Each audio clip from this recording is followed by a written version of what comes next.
काशी विश्वनाथ ज्योतिर्लिंग का रहस्य। सदियों पहले काशी की धरती पर एक ऐसा दौर आया जब भगवान शिव की नगरी को बचाने के लिए साधुओं और मुगल सेना के बीच संघर्ष हुआ। वर्ष था 1664। औरंगजेब के शासनकाल में मुगल सेना काशी विश्वनाथ मंदिर की ओर बढ़ी। मंदिर पर संकट देखकर स्थानीय परंपराओं के अनुसार नागा साधुओं ने उसके बचाव के लिए मोर्चा संभाला।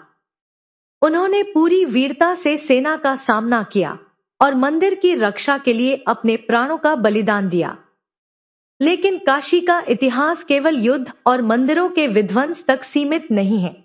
इस नगरी से जुड़ी धार्मिक मान्यताएं इसे भारत के सबसे प्राचीन और पवित्र तीर्थों में स्थान देती हैं। स्कंद पुराण के काशी खंड में काशी की महिमा का विस्तृत वर्णन मिलता है। धार्मिक विश्वास है कि यह भगवान शिव की नगरी है और महादेव इसे अपने त्रिशूल पर धारण करते हैं। यही कारण है कि प्रलय के समय भी काशी के सुरक्षित रहने की मान्यता प्रचलित है। लेकिन आखिर इस नगरी की स्थापना कैसे हुई? वर्तमान काशी विश्वनाथ मंदिर का निर्माण किसने कराया? मंदिर के प्राचीन स्वरूप का क्या हुआ? और ज्ञानवापी से जुड़ी अलग अलग मान्यताओं के पीछे क्या इतिहास है? इन सवालों के जवाब जानने के लिए सबसे पहले उन धार्मिक कथाओं की ओर चलते हैं जिनमें काशी के महत्व का वर्णन मिलता है। काशी विश्वनाथ मंदिर भगवान शिव को समर्पित प्रसिद्ध हिंदू मंदिर है और इसे 12 ज्योतिर्लिंगों में से एक माना जाता है। यह उत्तर प्रदेश के वाराणसी नगर में विश्वनाथ गली में स्थित है। धार्मिक परंपराओं के अनुसार माता पार्वती से विवाह के बाद भगवान शिव कैलाश पर्वत पर रहने लगे, लेकिन माता पार्वती अपने मायके में रहकर प्रसन्न नहीं थी। एक दिन उन्होंने महादेव से कहा, प्रभु, विवाह के बाद प्रत्येक स्त्री अपने पति के घर जाती है, लेकिन मैं अभी भी अपने पिता के घर में रह रही हूँ। क्या आप मुझे अपने घर नहीं ले जाएंगे?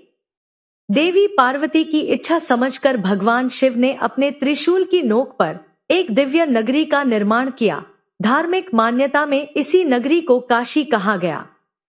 इसके बाद उन्होंने राक्षस निकुंभ से इस नगर को पार्वती और उनके परिवार के लिए रहने योग्य बनाने का अनुरोध किया। माता पार्वती इस स्थान से प्रसन्न हुई और उन्होंने सभी को भोजन कराया। इसी प्रसंग से उनके अन्नपूर्णा देवी के रूप में पूजे जाने की मान्यता जुड़ी है। कहा जाता है कि भगवान शिव भी उनके सामने भिक्षा पात्र लेकर भोजन मांगते हैं। इसी पवित्र नगरी में भगवान शिव के विश्वनाथ स्वरूप के प्रकट होने की धार्मिक मान्यता है। यह भी कहा जाता है कि सृष्टि के आरंभ में सूर्य की पहली किरणें काशी पर पड़ी थी और इसी कारण इसे विशेष पवित्रता प्राप्त हुई। मान्यता है कि प्रलय के समय भी महादेव की यह नगरी नष्ट नहीं होती। अब आते हैं ज्योतिर्लिंग की उस प्रसिद्ध कथा पर जिसमें ब्रह्मा, विष्णु और भगवान शिव के अनंत स्वरूप का वर्णन मिलता है। सृष्टि के आरंभ में भगवान विष्णु क्षीर सागर में योग निद्रा में लीन थे। उनकी नाभि से कमल प्रकट हुआ और उसी से ब्रह्मा जी का जन्म हुआ। कालांतर में ब्रह्मा जी को अपनी सृष्टि रचना पर गर्व हुआ और उन्होंने स्वयं को सर्वोच्च मान लिया। भगवान विष्णु भी सृष्टि के पालनकर्ता होने के कारण अपनी श्रेष्ठता मानते थे। एक दिन दोनों के बीच यह विवाद छिड़ गया कि ब्रह्मांड में सबसे महान कौन है, सृष्टि के रचयिता ब्रह्मा या उसके पालनकर्ता विष्णु? विवाद बढ़ने पर दोनों देवताओं ने भगवान शिव की स्तुति की। तभी उनके सामने एक अद्भुत प्रकाश स्तंभ प्रकट हुआ जिसका न कोई आदि दिखाई देता था और न अंत। उसकी दिव्य आभा से चारों दिशाएं प्रकाशित हो उठीं। भगवान शिव की आकाशवाणी हुई कि जो इस ज्योति स्तंभ का आदि या अंत खोज लेगा वही श्रेष्ठ माना जाएगा। भगवान विष्णु ने वराह रूप धारण किया और उसके मूल की खोज में नीचे चले गए। ब्रह्मा जी हंस का रूप लेकर ऊपरी छोर की तलाश में आकाश की ओर बढ़े। बहुत लंबे समय तक खोज करने के बाद विष्णु जी को प्रकाश का मूल नहीं मिला। तब उन्होंने समझ लिया कि यह स्वयं महादेव का अनंत स्वरूप है। उन्होंने अपनी असमर्थता स्वीकार कर शिव को प्रणाम किया। ब्रह्मा जी को भी शिखर नहीं मिला। लेकिन उन्होंने अपनी हार स्वीकार नहीं की। उन्होंने केतकी पुष्प को साक्षी बनाकर झूठा दावा किया कि वे स्तंभ के शीर्ष तक पहुंच चुके हैं। भगवान शिव प्रकट हुए और ब्रह्मा जी के असत्य से क्रोधित होकर उन्हें श्राप दिया कि संसार में उनकी पूजा व्यापक रूप से नहीं होगी। केतकी पुष्प को भी शिव पूजा में अर्पित न किए जाने का श्राप मिला। विष्णु जी की सत्यनिष्ठा से प्रसन्न होकर महादेव ने उन्हें सृष्टि के पालनकर्ता के रूप में अपना दायित्व निभाते रहने का आशीर्वाद दिया। इसके बाद भगवान शिव ने अपने अनंत स्वरूप को प्रकट किया और बताया कि वे आदि, अंत तथा विनाश से परे हैं। धार्मिक मान्यता में इसी अनंत ज्योति के पृथ्वी पर प्रकट स्वरूप को ज्योतिर्लिंगों से जोड़ा जाता है और काशी में यह विश्वनाथ ज्योतिर्लिंग के रूप में पूजित है।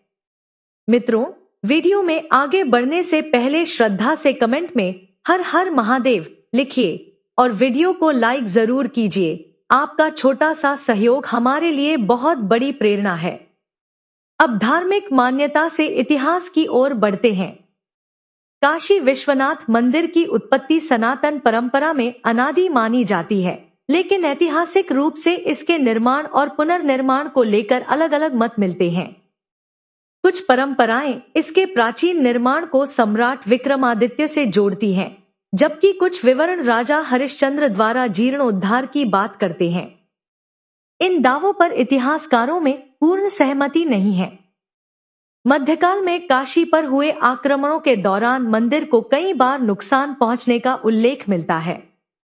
1194 में मोहम्मद गौरी के बनारस अभियान के दौरान यहाँ के अनेक मंदिरों को क्षति पहुंचने की बात कही जाती है।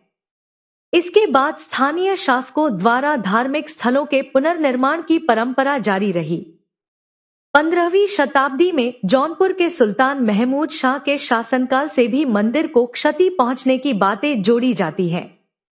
बाद में काशी विश्वनाथ मंदिर के पुनर्निर्माण का संबंध राजा टोडरमल से जोड़ा जाता है। कहा जाता है कि 1585 में उन्होंने पंडित नारायण भट्ट की सहायता से मंदिर का पुनर्निर्माण कराया। हालांकि मंदिर के अलग अलग निर्माण चरणों से संबंधित ऐतिहासिक विवरणों में मतभेद मौजूद है। मुगल काल में भी काशी के धार्मिक स्थलों को लेकर संघर्ष जारी रहा। कुछ स्रोत 1632 में शाहजहां के शासनकाल के दौरान काशी के मंदिरों को नुकसान पहुंचाने के आदेश का उल्लेख करते हैं, लेकिन उस समय काशी विश्वनाथ मंदिर के गर्भगृह की स्थिति को लेकर ऐतिहासिक विवरण एक जैसे नहीं हैं। इसके बाद 1664 में औरंगजेब के शासनकाल में मंदिर की रक्षा को लेकर नागा साधुओं के संघर्ष की स्थानीय परंपरा सामने आती है। कुछ आधुनिक लेखों में इसे ज्ञानवापी का युद्ध कहा गया है। हालांकि इस घटना में शामिल साधुओं की संख्या और युद्ध के विवरण को लेकर अलग अलग स्रोतों में भिन्नता है। फिर 1669 में काशी विश्वनाथ मंदिर के ध्वंस का उल्लेख ऐतिहासिक स्रोतों में मिलता है। इसके बाद उसी क्षेत्र में ज्ञानवापी मस्जिद के निर्माण का संबंध इसी घटना से जोड़ा जाता है। अब सवाल उठता है कि औरंगजेब के शासन में मंदिर के विरुद्ध यह कार्रवाई क्यों हुई। इस विषय पर इतिहासकार रिचर्ड ईटन की पुस्तक India in the Persian age में राजनीतिक परिस्थितियों का एक संदर्भ मिलता है। उनके अनुसार उस समय बनारस में मुगल शासन के प्रति असंतोष और विद्रोह की स्थिति थी। कुछ स्थानीय जमींदारों के छत्रपति शिवाजी महाराज से प्रभावित होने की बात भी सामने आती है। उस दौर में शिवाजी मुगल सत्ता के लिए बड़ी राजनीतिक चुनौती बने हुए थे। इसी राजनीतिक पृष्ठभूमि को कुछ इतिहासकार मंदिरों के विरुद्ध हुई कार्रवाई के संभावित कारणों में गिनते हैं। ईटन के विवरण में काशी विश्वनाथ मंदिर को राजा मानसिंह के परिवार से जुड़े राजनीतिक संदर्भ से भी जोड़ा गया है। कथित रूप से औरंगजेब को यह सूचना मिली थी कि राजा मानसिंह के वंश से जुड़े व्यक्ति ने शिवाजी को मुगल कैद से निकलने में सहायता की थी। इसी कारण मंदिर को राजनीतिक प्रतिशोध से जोड़कर देखा गया है। अब काशी के उससे भी पुराने इतिहास की ओर बढ़ते हैं। 7वीं शताब्दी में भारत आए चीनी यात्री वेनसांग ने वाराणसी का विस्तृत वर्णन किया था। डॉक्टर एस अल्तेकर की बनारस के इतिहास से संबंधित पुस्तक में उनके यात्रा वृत्तांत का संदर्भ मिलता है।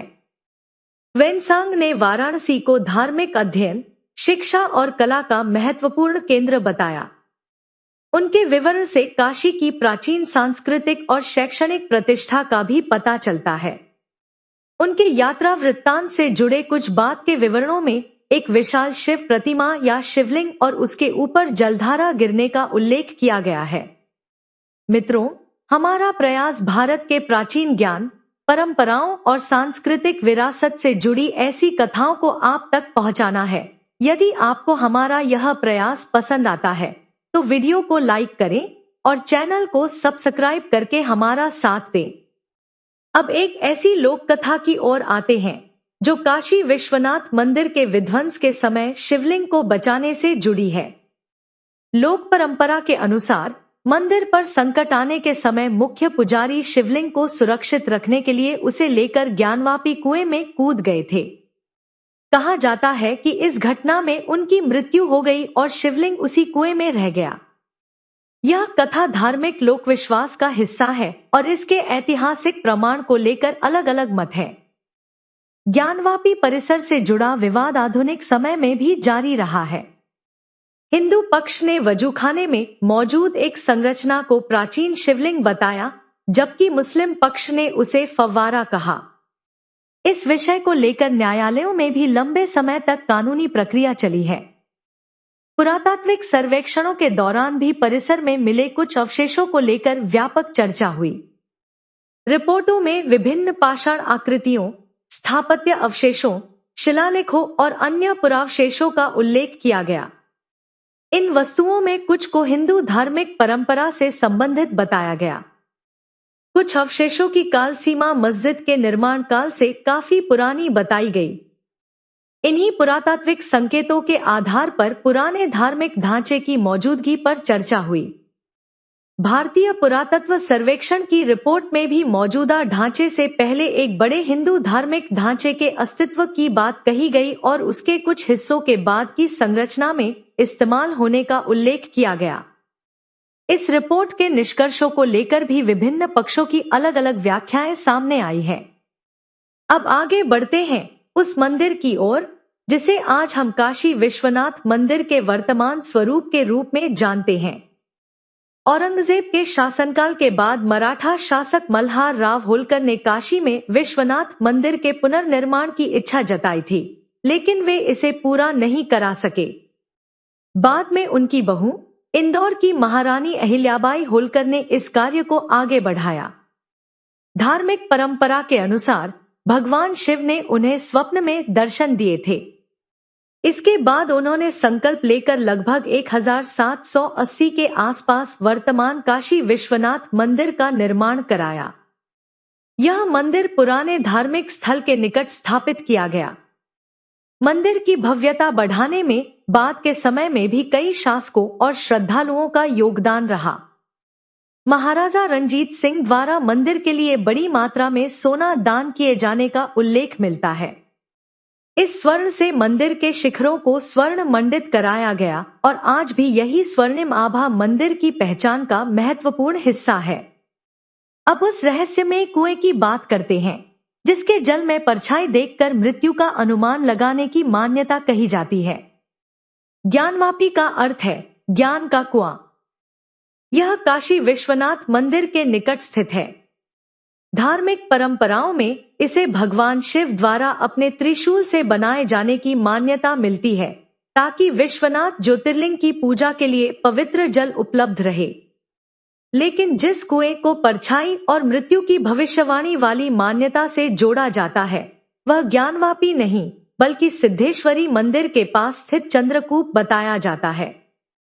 चंद्रकूप से जुड़ी लोकमान्यता के अनुसार यदि किसी व्यक्ति का प्रतिबिंब उसके जल में दिखाई दे तो इसे शुभ माना जाता है। वहीं यदि परछाई दिखाई न दे तो इसे 6 महीने के भीतर मृत्यु होने का संकेत माना जाता है। यह धार्मिक लोक विश्वास है जिसका कोई वैज्ञानिक प्रमाण नहीं है। अब काशी के उस आध्यात्मिक पक्ष की ओर चलते हैं जिसके कारण इसे मोक्ष की नगरी कहा जाता है। स्कंद पुराण के काशी खंड से जुड़ी धार्मिक मान्यता के अनुसार जो व्यक्ति काशी में अंतिम सांस लेता है उसके कानों में स्वयं भगवान शिव तारक मंत्र का उच्चारण करते हैं और उसे मोक्ष प्राप्त होता है। एक कथा के अनुसार ब्रह्मा, विष्णु और अन्य देवताओं ने भगवान शिव से पूछा, हे महादेव, मृत्यु तो हर जीव को आती है, लेकिन क्या कोई ऐसा मार्ग है जिससे साधारण मनुष्य भी मृत्यु के बाद मुक्ति प्राप्त कर सके? महादेव ने उत्तर दिया कि सभी तीर्थों में काशी विशेष है। यहाँ मृत्यु प्राप्त करने वाले जीव को वे स्वयं तारक मंत्र सुनाते हैं, जिससे वह जन्म और मृत्यु के चक्र से मुक्त होकर उनके धाम को प्राप्त करता है। देवताओं ने पूछा कि संसार में असंख्य जीव मृत्यु को प्राप्त होते हैं, तब आप हर व्यक्ति तक स्वयं कैसे पहुंचेंगे? भगवान शिव ने कहा कि काशी उनका ही स्वरूप है। यहाँ जन्म लेने वाला, रहने वाला अथवा अंतिम समय में आने वाला जीव उन्हें प्रिय है। मृत्यु के समय वे स्वयं उसके कान में तारक मंत्र का उच्चारण करते हैं। इसी विश्वास के कारण काशी को मोक्ष की नगरी कहा जाता है। इसी आस्था से जुड़े कई आश्रम और स्थान वाराणसी में आज भी मौजूद हैं, जहां लोग जीवन के अंतिम समय में आकर रहने की इच्छा रखते हैं। ऐसा ही एक स्थान है मुक्ति भवन। वर्ष 1908 में स्थापित इस भवन में 12 कमरे बताए जाते हैं और यहाँ मुख्य रूप से वे लोग आते हैं जो अपने जीवन के अंतिम दिनों में होते हैं। धार्मिक वातावरण के बीच वे अपने अंतिम समय को बिताते हैं। सुबह और शाम की आरती के बाद गंगाजल का छिड़काव किया जाता है। श्रद्धालुओं की मान्यता है कि इससे उन्हें आध्यात्मिक शांति मिलती है और वे अंतिम यात्रा के लिए स्वयं को तैयार कर पाते हैं। यही काशी की वह आध्यात्मिक विशेषता है जहां मृत्यु को केवल जीवन का अंत नहीं बल्कि मुक्ति की ओर बढ़ने वाला पड़ाव माना जाता है। तो मित्रों, यह थी काशी विश्वनाथ मंदिर और पावन काशी नगरी के इतिहास, धार्मिक मान्यताओं और रहस्यों से जुड़ी हमारी पूरी यात्रा। काशी के बारे में जितना कहा जाए उतना कम है। यहाँ की गलियां, घाट और मंदिर सदियों की स्मृतियों और परंपराओं को अपने भीतर समेटे हुए हैं। मित्रों, आपके प्यार और सहयोग के लिए दिल से धन्यवाद। जल्द ही फिर मिलेंगे एक नए और रोचक विषय के साथ। हर हर महादेव।